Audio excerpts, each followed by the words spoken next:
grandeng countdown ng GMA Network. Ang mga Kapuso stars excited na raw sa kanilang mga special numbers. Sinipin natin ang ginanap na rehearsal sa chika ni Lars Santiago. Bago pa magpasko ay sinimula na ng mga artista ng GMA ang pag-ensayo para sa bonggang New Year countdown ng Kapuso Network na gaganapin ngayong gabi sa Mall of Asia. Tinawag na Celebrate to 2008, tatampukan ng countdown ng pinakasikat na mga kapusong bituin.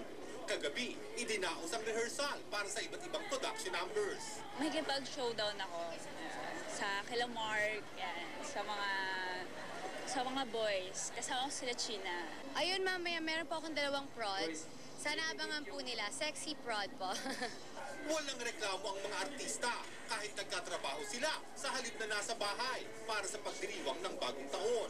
Feeling ko, parang swerte pag nakakapagtrabaho ako ng mismong January 1, 2008. Kaya excited ako, syempre.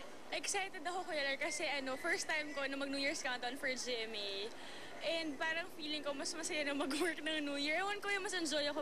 Sasayaw sina Marian Rivera at Dingdong Dantes. May patalbugan sa production number, sina Katrina Halili at Era Madrigal. Marami pang gimmick na inihanda ang mga artista ng GMA. Sana po pumunta po kayo sa Mall of Asia. Abangan niyo po kami dyan ni Dingdong. Dito po siyempre sa Mall of Asia, countdown po siyempre ng GMA for 2008. Lars Santiago, updated sa Showbiz sa PNA. At yan po ang Chika Minute ngayong huling araw ng 2007. Happy New Year po sa inyong lahat. Sa ngalan ni Tia Guanyo, ako po ang iyong kapuso, Miriam Kiambao. Mel, Mike?